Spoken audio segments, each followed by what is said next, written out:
আসসালামু আলাইকুম এভরিওয়ান, কেমন আছো তোমরা? আশা করি তোমরা সকলেই ভালো আছো। তোমাদের দোয়া এবং ভালোবাসায় আমিও অনেক অনেক ভালো আছি। তো আজকে চলে যাচ্ছি খালার বাসায় বেড়াতে। আর খালার বাসা হচ্ছে চাঁপাইনবাবগঞ্জে। আর আমার সাথে রয়েছে আমার ছোট খালা, মামাইতো বোন এবং আমি। আর আমার মামাইতো বোন অনেক খুশি, তার কারণ আমরা অনেকদিন পর বাসা থেকে ঘুরতে বের হয়েছি। তার জন্য বাসার সবার সাথে সালাম বিনিময় করে বাসা থেকে বের হয়ে গেলাম, কারণ অনেক দূরের পথ। আর খুব দূরের পথের কারণে বাসা থেকে খুব তাড়াতাড়ি বের হয়ে গেলাম। আর আমাদের এদিকে গ্রাম অঞ্চলের কারণে যানবাহনের একটু সমস্যা, তার জন্য হাঁটতে হাঁটতে মেন রাস্তার দিকে যাচ্ছিলাম। আর আমাদের এখান থেকে প্রায় 5 থেকে 10 মিনিট লাগে বিশ্ব রোডে যেতে। আর রাস্তায় যেতে যেতে আমার আন্টি আমার হাতে ব্যাগ দিয়ে দেয়। আর আমরা প্রায় 10 মিনিট হাঁটার পর ফাইনালি বিশ্ব রোডে এসে পড়ি। আর এখানে আসার পর দেখি আমার নানু ভাই এখানে দাঁড়িয়ে আছে, তার কারণ আমাদের যেসব আরো ব্যাগপত্র রয়েছিল ওগুলো নানু ভাই এনে দিয়েছে। আর এইদিকে আমার আন্টি এবং আমার আপু রাস্তা ক্রস করছিল। আর রাস্তা ক্রস করার পর যেহেতু আমাদের বাসের টিকিট কাটা রয়েছে, তাই বাসের জন্য এখন ওয়েট করতে হবে। কিন্তু ওয়েট করতে করতে আধা ঘন্টা হয়ে যায়, তারপরও বাস আসে না। আর তা দেখে আমার খালাতো বোন অনেক বিরক্ত হয়ে ব্যাগের উপরে বসে যায়। আর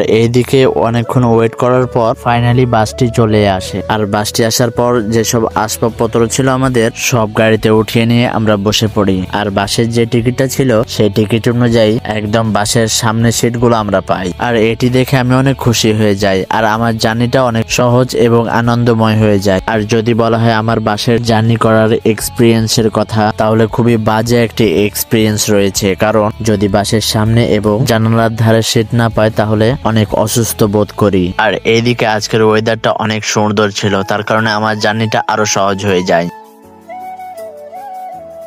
আর এদিকে ওয়েদার দেখতে দেখতে কখন জানি ঘুমিয়ে পড়ি নিজেও জানি না। আর প্রায় আধা ঘন্টা ঘুমিয়ে থাকার পর আমাদের গন্তব্য স্থানের অর্ধেক রাস্তায় এসেছি। আর অর্ধেক রাস্তায় আসার পর এবং ঘুমিয়ে থাকার পর অনেক ক্ষুধা লেগে যায়, তার কারণে হালকা নাস্তা কিনতে যাই। আর নাস্তা কিনতে যাওয়ার পর নতুন একটি খাবার দেখি আর সেটাই কিনে ফেলি। আর খাবারটি কেনার পর বাসে চলে যায়। আর গাড়িতে আসার পর নতুন খাবারটি খাই। আর খাবারটি খাওয়ার পর খাবারটি অনেক ভালো লাগে। আর আমি খাবার শেষ করে আবার প্রকৃতির মাঝে ডুবে গেলাম। আর প্রকৃতি দেখতে দেখতে কখন গন্তব্য স্থানে পৌঁছে গেলাম কিছু বোঝাই গেল না। আর গন্তব্য স্থানে আসার পর বাস থেকে নেমে গেলাম। আর বাস থেকে নামার পর আমাদের যেসব আসবাবপত্র ছিল সেসব আসবাবপত্রগুলো বাস থেকে নামায়নি। আর আমার খালার বাসায় যেতে হলে আরো কয়েক মিনিট জার্নি করতে হবে, প্রায় 10 মিনিট। তার জন্য একটা অটো ভ্যান দেখে আমরা গাড়িতে উঠে গেলাম, কারণ আমাদের কাছে অনেকগুলো আসবাবপত্র ছিল। আর তার কারণে গাড়িটি নেওয়া। আর আমরা যেখানে যাচ্ছি সেটি হচ্ছে গ্রাম অঞ্চল। আর এই গ্রামে বাংলাদেশের ঐতিহ্যকে তুলে ধরা হয়, কারণ এই ভিডিওটি সম্পূর্ণ দেখলে পারেই বুঝতে পারবেন।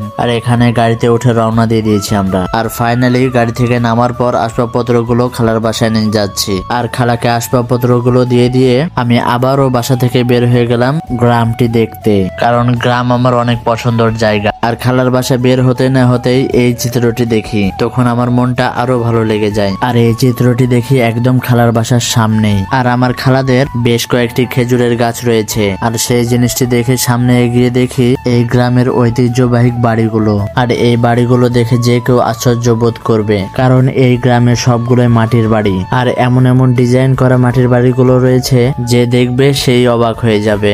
যেমন 2 তালা মাটির বাড়ি, 1 তালা মাটির বাড়ি এবং বিভিন্ন ডিজাইন করা বাড়ি রয়েছে। আর সামনে গিয়ে দেখি কিছু গরু চারা খাচ্ছিল। আর আরেকটু সামনে গিয়ে দেখি একটি বিশাল বড় তেঁতুল গাছ। আর তেঁতুল গাছ দেখে আমার জিহ্বাতে পানি চলে আসলো। আর তেঁতুল গাছ দেখেছি আর তেঁতুল না পারি এটা কখনো হতেই পারে না। তার জন্য আমি তেঁতুল পাড়তে শুরু করে দিলাম। আর তেঁতুল গাছ এত বড়, তার জন্য ইট মেরে মেরে তেঁতুল পাড়তে হচ্ছিল, তারপরেও তেঁতুল পড়ছিল না। আর ফাইনালি অনেক কষ্টের পর কয়েকটি তেঁতুল পেয়েছি। আর তেঁতুল গুলো খেতে অনেক দারুণ লাগছিল।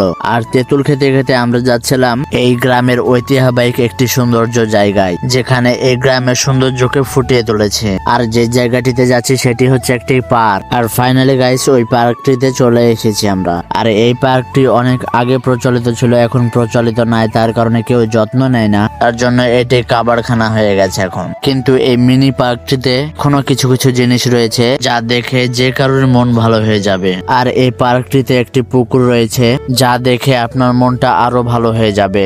আর যেহেতু যেহেতু এটা অনেক আগের পার্ক আর এখন যত্ন নেওয়া হয় না, তার কারণে গাছগুলো মরে যেতে শুরু করেছে। কিন্তু এই মিনি পার্কটি এখনো সৌন্দর্যতে ভরপুর রয়েছে, তার কারণ যেসব ফুল ফলের গাছ এখনো পর্যন্ত সক্রিয় রয়েছে, আর এ কারণে এখনো পর্যন্ত মিনি পার্কটি টিকে আছে। আর একটু সামনে গিয়ে দেখি কামরাঙ্গার গাছ, আর কামরাঙ্গা গাছের নিচে গিয়ে দেখি এখন অনেকগুলো ছোট ছোট কামরাঙ্গা ধরে আছে। আর এই কামরাঙ্গা দেখতে গিয়ে একটু অসাধারণ একটি ভিউ পেয়ে যায়। আর এখানটুকু হচ্ছে মিনি পার্কের আসল এবং সৌন্দর্য একটি জায়গা। আর ফাইনালি অনেকক্ষণ ঘোরার পর এই মিনি পার্কটি থেকে বের হয়ে আসলাম, কারণ অনেকক্ষণ হয়েছে বাসা থেকে বের হওয়া, তার জন্য এখন বাসায় চলে যেতে হবে আমাদেরকে। আর পার্ক থেকে বের হওয়ার সময় আমরা এই ফুলগুলো কালেক্ট করে নিয়ে যাই একটি স্মৃতি হিসাবে। আর পার্কটি অনেক দূরে হওয়ার কারণে আমার খালাইতো বোন এবং মামাইতো বোন দুজনাই ক্লান্ত হয়ে রাস্তায় বসে পড়ে। আর রাস্তায় যেতে যেতে এমন একটি চমৎকার দৃশ্য দেখবো কখনো কল্পনা করতে পারিনি। আর যেই দৃশ্যের কথা বলছি সেটা হচ্ছে এইটা গরুর গাড়ি। আর এই গরুর গাড়িগুলো বাংলাদেশের মধ্যে কয়েকটি জায়গাতেই প্রচলিত রয়েছে, আর এই কয়েকটি জায়গার মধ্যে এই গ্রামটিও পড়ে। এই জন্য ব্লগের প্রথমেই বলে দিয়েছিলাম যে এটি বাংলাদেশের ঐতিহ্যকে ধরে রাখার একটি গ্রাম। আর এই দৃশ্যটা দেখার পর একটু সামনে গিয়ে দেখি একটি মজার একটি দৃশ্য, সেটি হচ্ছে এই গাছটি। কারণ আমি যবারই এই গ্রামে এসেছি ঠিক ততবারই এই গাছে পাতা থাকে না, একদম আমার বন্ধুদের মতো। গজব বেজতি है।